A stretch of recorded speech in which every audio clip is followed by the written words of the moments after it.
Welcome to the Breakthrough Advisor Podcast. In this podcast, we inspire advisors with ideas and pathways to break through barriers and build a thriving retirement income business. We will interview innovative technology developers, business leaders, and successful advisors, then help you organize and execute these ideas to move your business forward.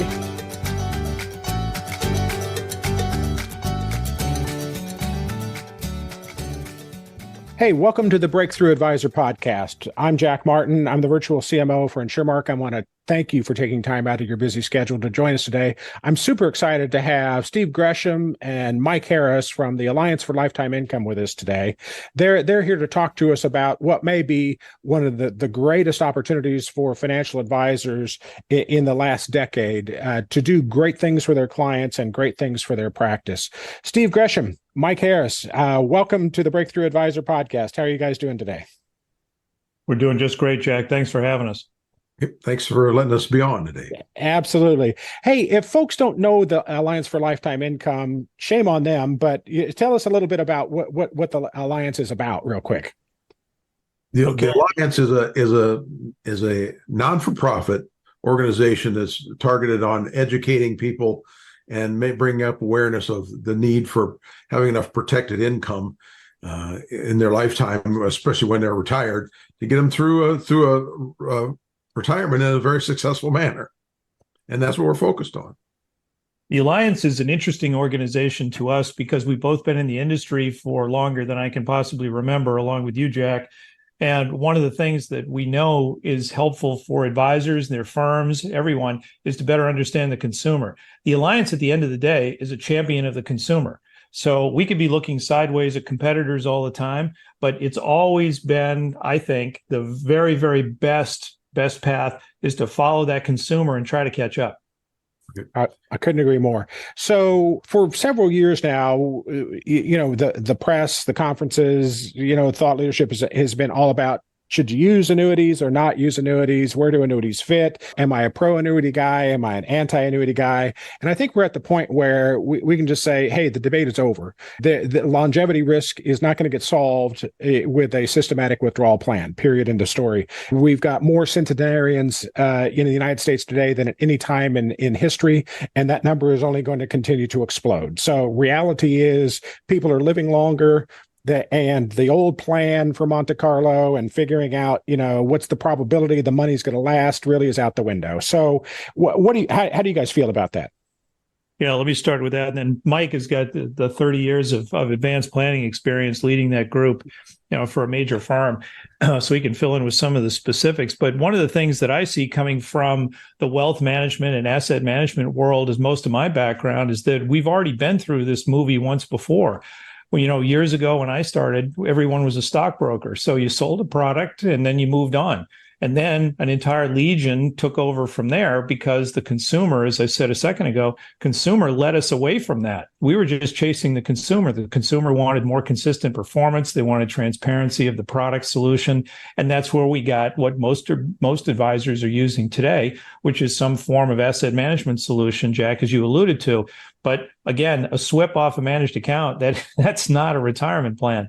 And so most of these people now looking at the opportunity to be able to protect what they've got, protect what they've accumulated. And the theme keeps coming up over and over and over again. Protect, protect, protect.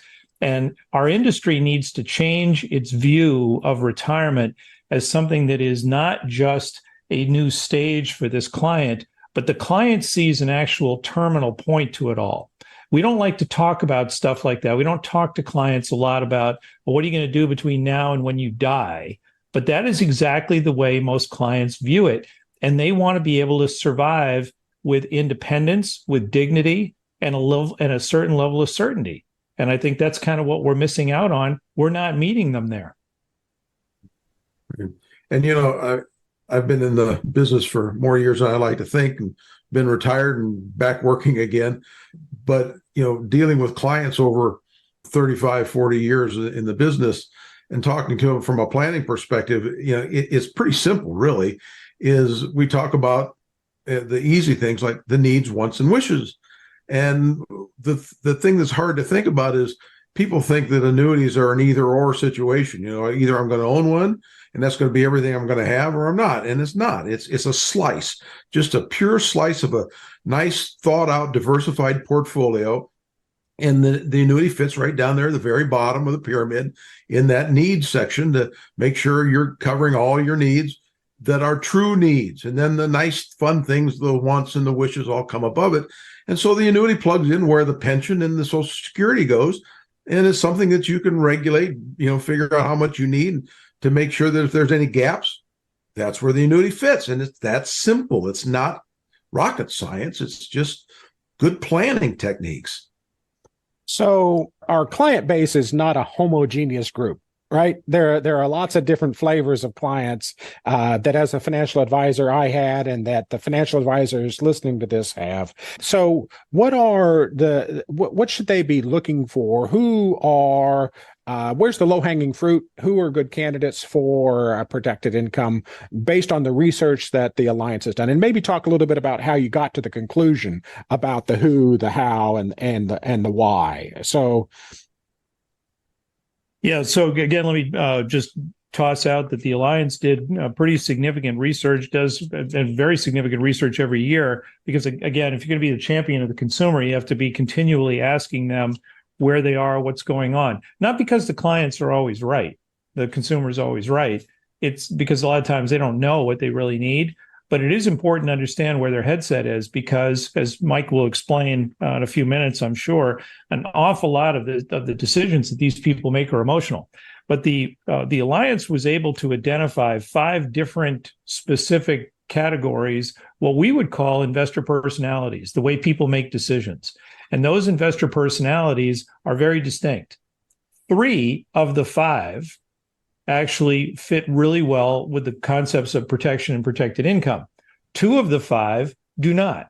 So one of the things I think, Jack, is so important about what you just said, in the heterogeneity of a typical book, even inside of a family, you're going to have somebody who might be one of the 5, and then someone else is going to be a different one of the 5, and you might end up having 3 or 4 of them out of the entire of that entire list might be right in that same family. So it's very possible that you are, in some cases, creating a solution for somebody that fits one of our best categories we would call the cautious preparer. Well, the cautious preparer that actually we saw first in the study was somebody that, when we looked deeper, was married to someone who was a very highly confident, self-directed investor. He, in a million years, would never have bought an annuity. He didn't believe in annuities. He actually didn't believe in managed assets or managed accounts because, again, he was self-directed. She was a cautious preparer. And when he passed away, she actually acquired both managed account and a couple of annuities because she wanted to have a solution that was more something that she could be more comfortable looking at because she didn't have to manage it. But so, Mike, about those, I'm sorry, Jack, go ahead. There a lot of stuff to unpack in what you just said. But before we leave that point and get to Mike, so that's a good reason why 70% of the financial advisors are going to get fired by the surviving spouses, because they built these portfolios for the husband. They didn't engage the wife, and now she's going to make it fit what she wants, right? Not what the non-surviving spouse wanted, right? Well, it's worse than that, because basically what happens is that if your family is anything like mine or Mike's, there is somebody that's very engaged in the investment stuff. There's somebody who's not. And then when the person who, if that person who was very engaged disappears, and I've seen both men and women, so has Mike, that might have been that most engaged person. But when it just seems to be the luck of the draw that they're the ones that go first, whether they're a woman or a man. The surviving spouse issue is really, really interesting, because over the years, one of the things that we've noticed is that it's not so much the surviving spouse that pulls the trigger. The surviving spouse is actually following the recommendations of adult children that they have, so who possibly have their own advisors. So there's a conflict in there that most advisors are not aware of. They think they should be talking to the unengaged spouse. Really, they should be going an awful lot deeper, because their future may be in those people's hands. That's a great insight. Hey, Mike, before we dive into that, what were you going to say about persona? Well, it's interesting about personas too, is you take a couple, such as myself and my wife, we've been married for 52 years. So you kind of become in sync, and I do most of the investing, but my wife is engaged with my financial advisors, both of them. But if I were to pass, I think my wife's investing personality would change a little bit. I think there's other things that come into play then. Now it's all you're by yourself. There's a little more risk, a little more worry, a little more concern. Maybe it's about the kids that she didn't really bring into the mix as much because we were kind of homogeneous at that point. A couple for that long get to think alike.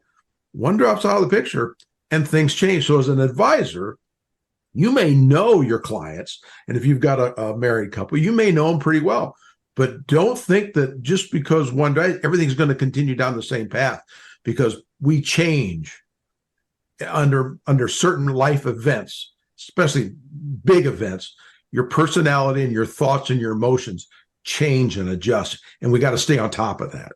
So, that's a great point. And being able to adapt, the approach for the surviving spouse. I get that message. But is there something in this that speaks to the advisor about maybe a slightly different allocation between the viewpoints of the husband and wife? As you're building the portfolio, you start to think about that. So, or start to talk about that, or is that a subject for another day? No, I don't think it is. I think you always want to keep in tune with the client, and there's, as Steve mentioned, there's this personality, investing personality that everybody has a personality, but personalities adapt and adjust. But you also have the emotional side that comes, and we can get into that a little bit later. But emotions, the saying is we persuade through reason. That's when we're dealing with a client, all sitting over the kitchen table and talking about, here's a great portfolio and here's the managed money and here's this. That's the reasoning. That's the back and forth to help them understand what the product is. But the saying says we persuade through reason, but we motivate through emotion. And no matter how well you explain something to the client, how great this is, what it does, and why on a Wednesday or a Tuesday it does certain things. And that's when you say, and that's why I think we ought to move forward with this. And they say, yeah, sounds good. Let me think about it. Now, everybody's had that happen a lot. And if you haven't, then you don't have many clients. You're not talking to anybody. What they're telling you is, I am not emotionally ready to make that decision. How do you get them emotionally ready? It's hard to do unless you know what emotions are running around in their mind, what makes important and what makes sense to them, and how you get them by that. Because we're not trying to trick anybody into doing anything. We're trying to get them out of their own way, because clients, a lot of times, that's behavioral finance, tells us we make a lot of bad decisions because of kind of what we call them, buried emotional defenses. Right. How do we get rid of those? Right. Yeah. The way we're wired does influence our decision making, no doubt about it. Absolutely. And, the way we frame the question, the way we have that conversation, and the way we try, I love the way you say, get them out of their own way.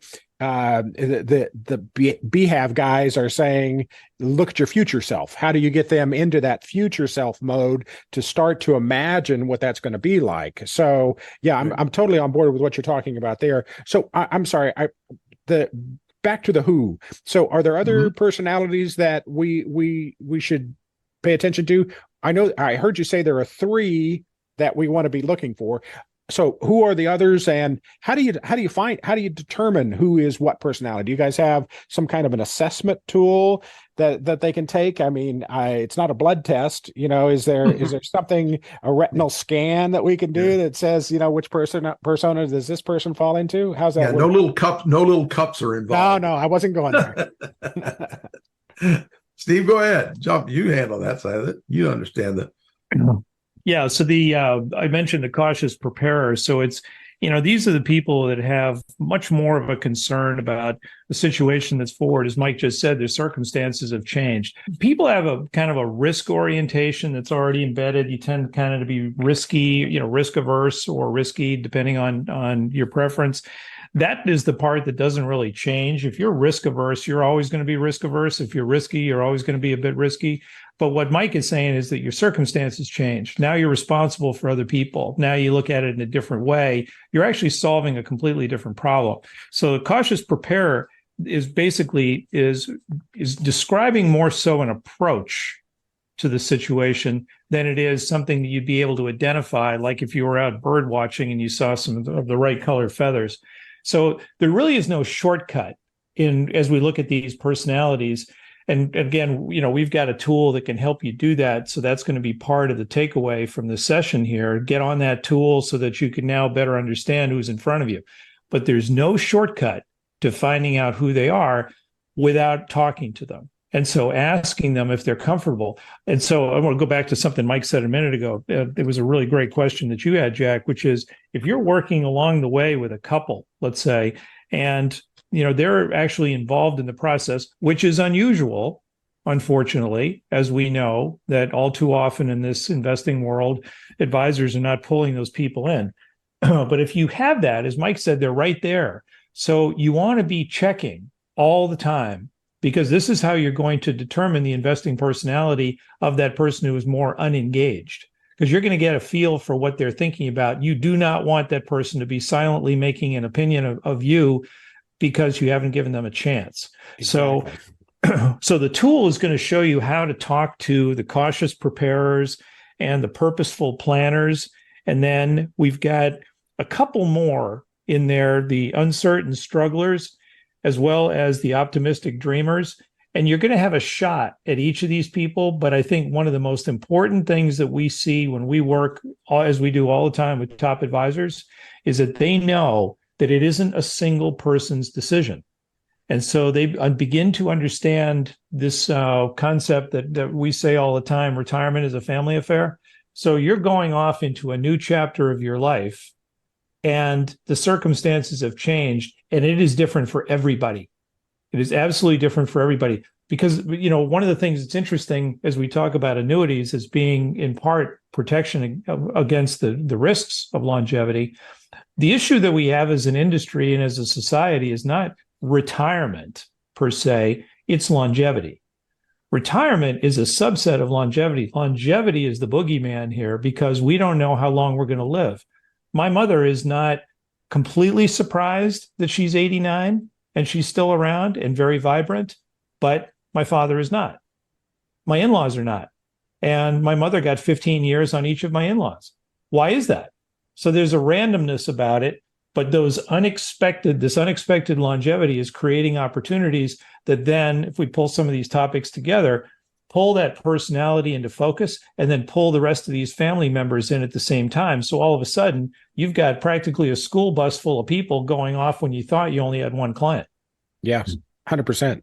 Mike? And our personas, the personas that we've put together, I think there's 7 of them, Steve, are kind of different viewpoints, different individual possibilities. It isn't like, okay, here's a persona about Jackie, and Jackie's a 72-year-old widow. Well, that doesn't mean you just go look for 72-year-old widows. Jackie's representative of that cautious preparer. And there are certain psychological markers that you can kind of boil things down. So you don't have to be a psychologist to do this. But if you are personas, then we'll show you, here's the kind of things to look for, like possibly like they're not quite uncertain. They have an uncertain outlook. You're not quite sure. They maybe not real optimistic yet.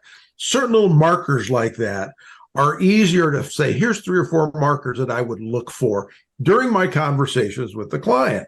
That would give me an idea of where they're going to fit into that zone. And then what are the topics that I would want to discuss with them, like staying on track for the future.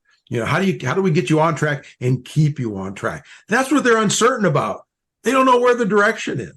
So if you want to be able to get on their side of the conversation, so they know you're part of them, their team, and what's looking out best for them.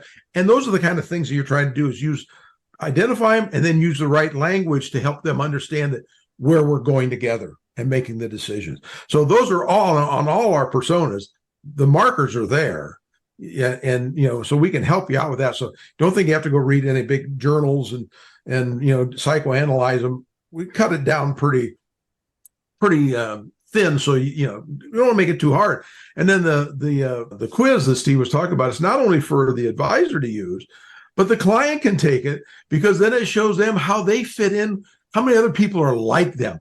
Everybody likes to know they're not by themselves, right? So if you take this and it says, boy, you're like 20% of the country. Wow. Okay. I fit in. I'm one of, and so you're really, that's what this is all about.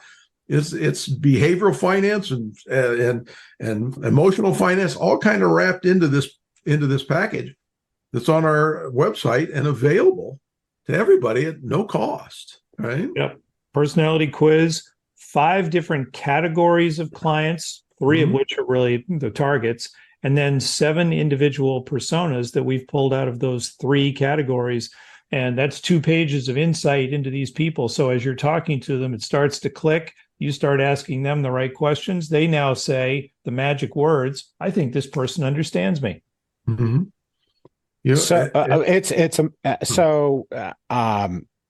I think as advisors, what we're learning or should be learning is that we need to ask questions beyond the risk tolerance questionnaire and beyond the suitability form, that people are trusting us with their futures, and the higher level of confidence they have in us, the more trust they're going to put into us. That translates into loyalty, that translates into referrals, that translates into share of wallet. But the whole trust thing derives from asking them about those questions that aren't on the risk tolerance form or the suitability form.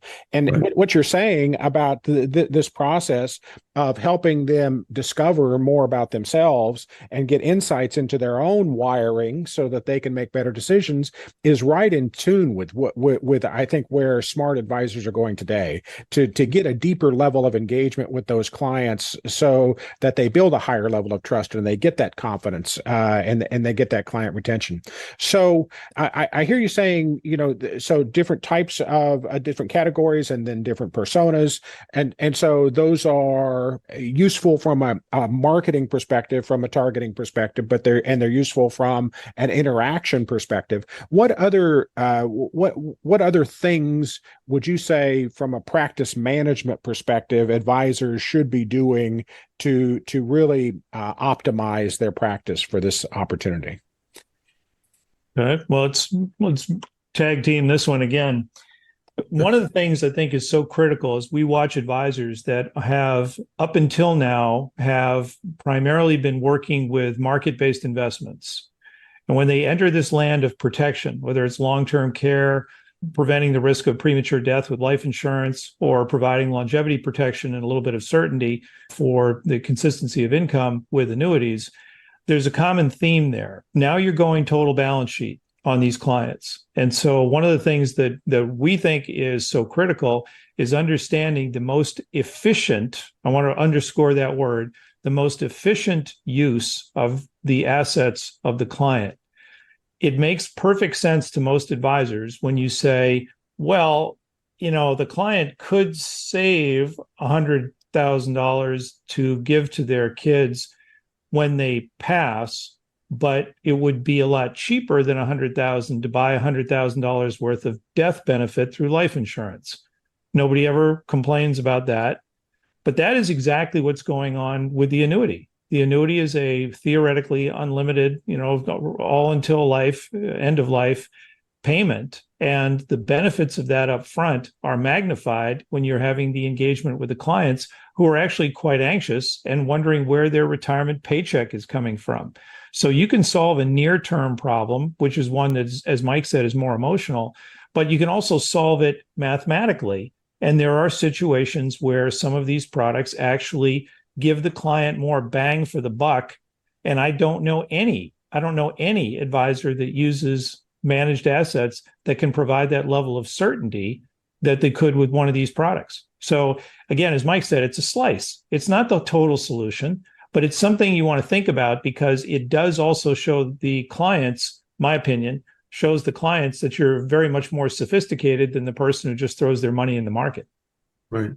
And theories, things like, using that slice of the portfolio to generate that especially on non-qualified assets, if you're going to really do it right, get some tax efficiencies to it, and let the annuity be the workhorse or the engine generator. I mean, if I can squeeze maximum amount of income out of that slice of my portfolio in a down market where that port side of the income does not fluctuate, and possibly the more growth oriented side of an asset mix does fluctuate, when it goes down, you put less pressure on that side of the equation to maintain your income. Well, the less you take out of that, the more shares you have left over for when it comes back. So it does make sense long term to use the annuity as that workhorse for generating the cash flow that's stable and guaranteed and putting less pressure on non-guaranteed assets.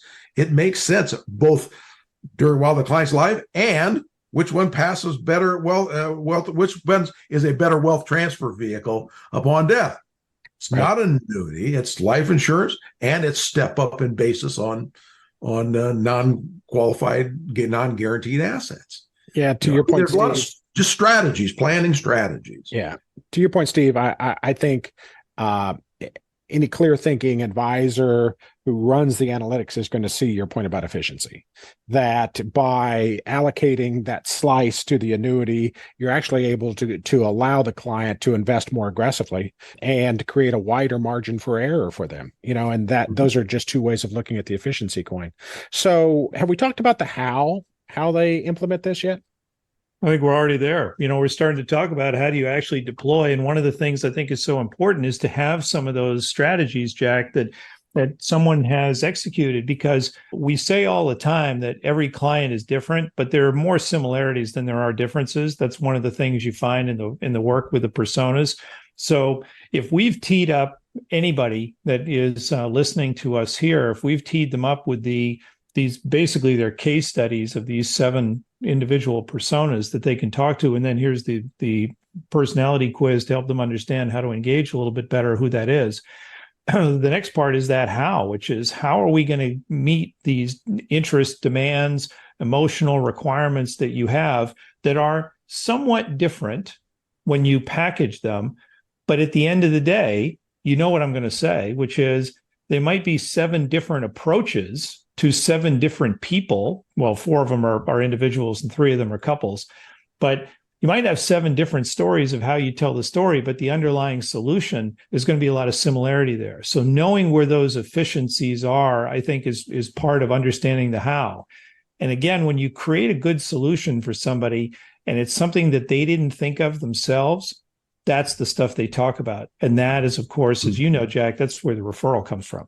So as you were describing that, I was thinking for 3 decades, we managed money for affluent families here in Dallas, and the answer to their problems was very consistent. We're going to take a diversified approach to allocating in different asset classes on a global basis. So it's kind of like the answer is the same to whatever way you want to frame the question, right? The problem in this case is longevity. And, right. I think that, the concept of longevity risk has been largely academic. And when you start to bring it home and you start to talk about the fact that my parents are 93 and 90, you start to talking about other people in your family, you start talking about the reality of what that looks like in that 3rd trimester of retirement, where are they going to have enough income? And so many of these Monte Carlos aren't, you run out of income, but rather the amount of income that you're going to be able to get goes down is the answer, right? So yeah, the plan was for $10,000 a month, but I'm still getting $5,000 a month, but that doesn't cover the overhead anymore. And you start thinking about quality of life and anxiety and all those kinds of things. They become very real. It's not an academic discussion anymore. Something you guys said earlier, I want to close on before we sign off, and that's that when the first spouse passes and you're having that conversation with their surviving spouse, that it's really not the surviving spouse who's driving the bus, but it's probably the adult children who are helping drive the bus, right? So does that that to me, that suggests that maybe we need to start having these conversations, as a family. And I know a lot of advisors have embraced this notion of the family meeting. Let's get all the the expert, all your advisors loaded into a vault. Let's get all your documents in a vault. Let's make sure everybody understands who's on first. But I think we're missing this opportunity here, aren't we? Yeah, for the most part. So, and Mike's got a lot of real world experience with this, so he can add in here some of the color. One of the most significant issues is to not mistake some kind of documents and entries on documents and document storage for a relationship. That's not what's going to make this thing go. And so involving the adult children so they have a chance to see how you are treating their parents, that is actually the key to intergenerational wealth transfer that so many organizations talk about all the time, but very few actually pull off. So, but it takes time, and this is one of the issues that we have with the industry overall. One of the things that advisors may be wanting to do right now is to be very cautious about who they suggest is going to stay in that book as they move towards retirement. It is a very different gearing ratio to be able to cover a number of people in the complexity of retirement. And you don't want to be disappointing people because that word gets around as well. So if you don't have time for somebody, it's going to be just like that physician or that contractor or that painter. And if you're too busy to go see them, that's going to get around. You don't want that to backfire. So one of the practice management issues around the how right now, which includes that family conversation, is to determine who is it you're going to be able to keep going with, who you actually have rapport with, and will you be able to take that family into the next generation and the generation after that? It's an investment, not something that you are pushed to the wall to decide now. I can tell you from personal experience, having gone from the parents to the children to the grandchildren in some cases, exactly what you're talking about. That, do I want these people as clients? And yes, do I have the capacity or the structure or the systems to be able to manage them? But do I want these people as clients? So yeah, have that conversation with yourself, before you jump into the fire, right? Mike. Well, all I was going to say is one thing you always have to realize in those conversations, especially when into the families, there's 2 or 3 children and you got, in-laws, you got the kid, the child by marriage, the son-in-law, daughter-in-law. You can't get them all. Even if you want them, you can't get them. The numbers just say no. So if you, like you said, if you can find the right ones. But one thing that I always try to do and help advisors with is helping them understand how to have that conversation themselves with their children, how to prepare a document that says, this is what I have, this is the way it's lined up, this is the way we've set up, and this is why, this is how it's going to benefit you. My advisor helped me with it. Now you get a little conversation and a little credibility by not even being there, just by the fact that you help the client, help the children, right? You can't always be there live talking to the kids. They're all around the country. Help the patient, or help the client, help the kids. And you'll get a lot of benefit out of that. Yeah, that's good guidance. Well, you guys have been awesome. Anything you want to say as we wrap up? No, I'm just going to close with an anecdote that Mike and I picked up from a top advisor not too long ago. He was actually going up on a panel with a couple other advisors, and we've all been to those meetings where the top advisors tell their story and you hope that you can be like them, sort of thing. And we don't always really feel that way. But this guy was interesting because he had just followed a panel that had been up of clients. And the clients were up there. They were uniformly saying, you can get pretty much everything you need online. I'm not really sure why I would need a financial advisor. And all 3 of them said the same thing. I always feel like they're trying to sell me something. So this advisor gets up after they walk off the stage. He comes up and he's sitting there with a couple of colleagues. And he said, before we get started, I'd like to respond to the previous panel.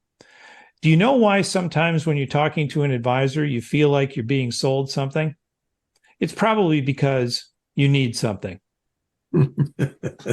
Fair enough. Absolutely. Fair enough. Yeah. Yep. Hey, this has been a great session, guys. I really appreciate it.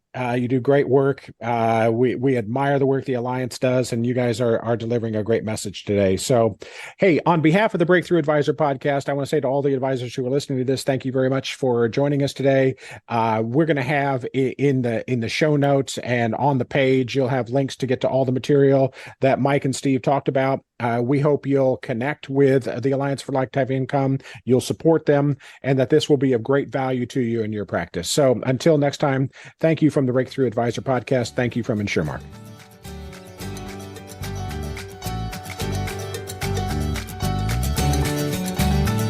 Thank you for listening to the Breakthrough Advisor Podcast.